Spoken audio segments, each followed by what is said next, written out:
Salam et bonjour à tous. Cette fois, on va pas parler d'un symbole précis, mais de catégories de rêves et d'un ange qui s'appelle Sidico.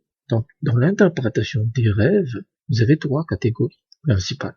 Dans les rêves vrais, parce que la majorité des rêves sont des parasites, sont des déchets qui n'ont pas de sens particulier. Donc, la première catégorie est la plus pure et elle est uniquement réservée pour le prophète, sa famille et ses compagnons.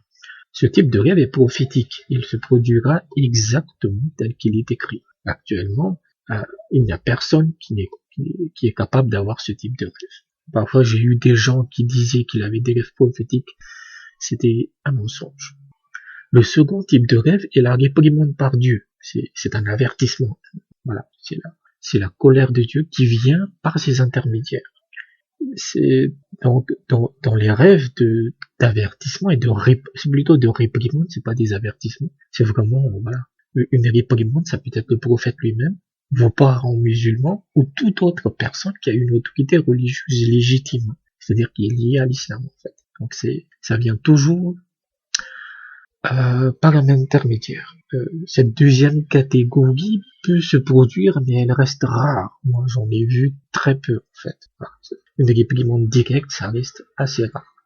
Et enfin, on a la troisième catégorie qui est la plus populaire, entre guillemets. C'est le rêve qu'on fait tous les jours, mais qui a un vrai sens. C'est-à-dire que, comme je l'ai dit, si vous faites 1000 rêves pendant toute votre vie, eh ben, vous en aurez peut-être 20 ou 30, ou même un peu plus, qui auront un vrai sens caché. Quand j'ai commencé à parler de l'interprétation des rêves en islam, en fait, personne ne le faisait. Mais par la suite, beaucoup de sites et beaucoup même de livres sont arrivés, et parce qu'il y avait une demande, il y avait beaucoup de gens qui étaient intéressés. Et parfois, j'ai l'impression, en fait, que cette science est considérée comme une espèce de boule de cristal. C'est comme si vous alliez voir Madame Irma qui vous racontait l'avenir, et en fait, les mecs ou les femmes racontent tout leur rêve. Tout ce qu'ils font, tout ce qui leur passe, tout ce qui arrive dans le rêve, et ils attendent automatiquement qu'il y ait un sens. 90% de vos rêves, en fait, c'est des parasites, en fait. Ça n'a pas de sens particulier.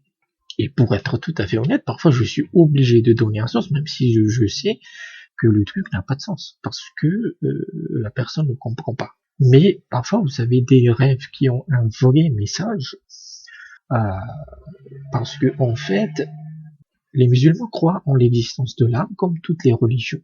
Et de la même façon que vous allez faire des examens médicaux pour savoir si votre corps est infecté par une maladie et pour la guérir, les rêves, c'est comme des rayons X pour l'âme. Ça cartographie, ça analyse votre âme, en fait, ce qui se passe, et vous donne des informations pour corriger ou autre. Donc, évidemment, Dieu n'intervient jamais directement pour les rêves, et en fait, il y a un ange pour tout, sur terre et dans les cieux, et il y a un ange dédié aux rêves. Il ne fait que ça en fait, c'est son travail, et son nom est Sidikun, S-I-D-D-I-Q-U-N, Sidikun, et il est spécialiste des rêves. Cet ange béni peut entrer dans votre rêve et avec la permission de Dieu vous révéler une partie de ce que Dieu lui a enseigné ou fait connaître à partir de ce qui est écrit dans la tablette préservée. La tablette préservée, c'est les textes sacrés. Ça peut être le Coran, ça peut être la Bible, ou ça peut même être la Torah. Et la particularité de cet ange, c'est que Dieu lui a appris à créer des paraboles et à raconter des histoires que l'on peut comprendre. Alors, dans les traditions islamiques, en fait, plus vous allez monter en connaissance, vous allez apprendre que l'âme est vraiment immortelle, c'est-à-dire que c'est de l'énergie pure et qu'elle est toujours là. En fait. Et elle a été là avant votre naissance. Elle sera votre âme. Elle sera là après votre mort. Ce sont des connaissances assez, entre guillemets, secrètes, qui est beaucoup plus présent chez les chiites que chez les sunnites, mais en gros, voilà.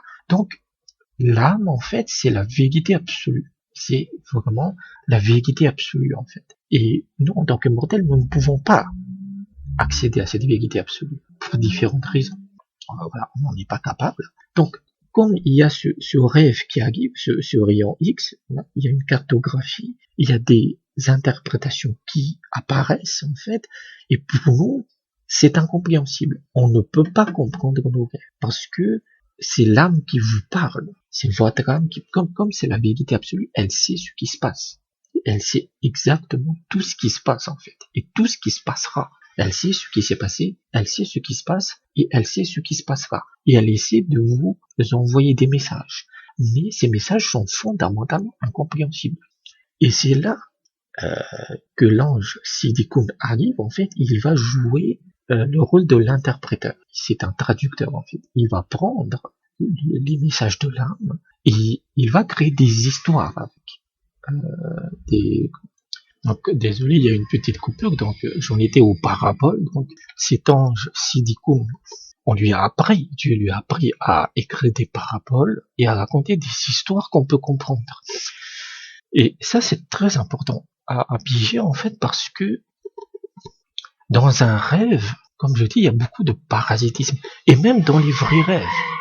C'est-à-dire que si vous avez un vrai rêve, le symbole le plus important, c'est un tout petit élément qui est baigné, en fait, dans l'histoire ou la parabole qui a été créée par cet ange pour vous. Mais c'est une parabole, ce n'est pas vrai. Mais il a enrobé, en fait, pour que vous puissiez comprendre, le sens du message. C'est pour ça que l'interprétation des rêves est très difficile, même si vous avez des symboles, etc. C'est très très compliqué de voir le vrai message. Le prophète Daniel, c'est le prophète Daniel, donc, qui est très vénéré par les chrétiens, a expliqué que l'ange Siddiqoun est un ange colossal. Et il est gigantesque, en fait. C'est-à-dire que selon le prophète Daniel, et c'est des métaphores, si vous voulez, la distance entre ses épaules et son oreille équivaut à 700 ans de marche pour un être humain. Donc, en général, dans les traditions islamiques, les anges sont très grands. Voilà. Voilà. Et la parabole de cet ange, c'est-à-dire son fonctionnement, comment il fonctionne comme le soleil. C'est-à-dire que quand vous êtes pendant la nuit, en fait, et vous avez souvent des cauchemars, ce genre de trucs, vous avez même des bruits tout à fait anodins, des trucs qui n'ont rien de particulier, vont vous paraître effrayants. Et ensuite, vous avez le soleil qui se lève, en fait, et tout est clair. Vous pouvez voir les choses telles qu'elles sont. Et c'est le rôle de cet ange. Il apporte de la clarté. Dans vos rêves. Et par la permission de Dieu, il enseigne aux vrais croyants, les guides, et explique une partie de leur destin caché, que ce soit bon ou mauvais, dans ce monde terrestre ou dans l'au-delà. Une autre chose importante de cet ange, Siddiqoun, c'est que ce n'est pas un juge, c'est pas quelqu'un, il ne fait jamais de jugement moral. Que vous fassiez le pire des péchés ou la meilleure des actions, entre guillemets, pardonnez-moi l'expression, ils sont fous, en fait. Ils s'en fichent. Il est là pour traduire, pour vous apporter le message et vous aider dans votre vie. Donc, quand il apporte un avertissement ou une nouvelle troublante dans un rêve, il est destiné il va essayer de vous aider à traverser cette adversité avec clarté, détermination et sans détresse lorsqu'elle se produit. Un tel vrai, ça c'est une partie de cet ange, de l'histoire de cet ange qui est un peu débattue. Certains n'y croient pas trop parce que ce qu'il dit, c'est qu'il peut influencer dans votre vie, mais de manière réelle, pas uniquement dans le rêve. C'est-à-dire que, par exemple, si vous avez une interprétation de rêve qui pointe sur une maladie, vous allez attraper une maladie dans le futur. Ce rêve va vous aider lorsque vous serez malade. Mais ça reste très débattu chez les interpréteurs. Et un tel vrai rêve se déroule généralement quelques jours après l'avoir vu. C'est-à-dire ce vrai rêve, en fait. Il n'y a pas des mois et des années de délai. Le meilleur de ces rêves se produit avant le lever du jour et pendant la lumière du jour au zénith. Là encore, c'est débattu. On sait que les meilleurs rêves, c'est-à-dire ceux qui, parce que vous allez me dire, oui, comment savoir que le rêve que j'ai fait est le vrai, il a un sens? Eh ben, c'est très compliqué. Même moi, aujourd'hui, après 10 ans, quand quelqu'un me raconte un rêve, je peux jamais savoir si c'est vrai ou non, parce que ça dépend de ce qu'il a vécu, ça dépend de ce qu'il a ressenti. Est-ce qu'il a ressenti est-ce qu'il a senti des odeurs? Est-ce qu'il était bien dans sa peau? Il y a énormément d'aspects qui entrent en compte que voilà. Mais l'expérience m'a aussi montré que quand quelqu'un me raconte un rêve, je sais s'il est vrai ou non. Pourquoi? Parce qu'il est extrêmement clair. Parfois, vous avez une personne, il n'a jamais fait de demande de rêve, parce que sur le forum et tout, j'ai des gens qui sont des réguliers, et en fait, voilà, ils ont l'habitude de formater leurs demandes, ils savent comment demander. Vous avez parfois une personne qui tombe sur le site ou sur ces vidéos par hasard, il fait une demande, et cette demande est absolument claire, la manière dont il écrit. Donc ça, c'est un signe assez net que c'est un vrai rêve, parce que cela signifie que c'est un message de l'ange. L'ange a bien fait son travail. Donc les meilleurs rêves, comment savoir si ça a un sens? La première piste la plus importante, c'est que c'est un rêve qui se produit toujours avant le lever du soleil, ou plutôt juste pendant le lever du soleil, c'est-à-dire pendant le fajr. Voilà, quand on fait la prière du matin, pendant le fajr, juste avant, vous avez le rêve et vous vous réveillez juste après, ça c'est un signe qui ne trompe pas. Surtout pour certains jours de la semaine, par exemple le vendredi. Moi j'ai souvent eu des rêves juste avant le lever du soleil. Les vendredis en général, c'est des rêves qui avaient des sens cachés. Mais également pendant le zénith, c'est-à-dire quand si vous avez l'habitude de faire la sieste après la prière de midi, la prière du Zohar. Même si le problème, c'est que dans certaines interprétations, dans certaines traditions, la sieste, c'est pas vraiment un vrai sommeil, c'est juste un repos. Voilà. Donc, certains disent que les rêves pendant les siestes sont assez faibles. Et moi, je suis plus d'accord avec ça. Mais l'imam Jafar al-Sadiq, que Dieu bénisse son âme, a dit un jour, un vrai rêve est celui qui est vu pendant une sieste à la mi-journée.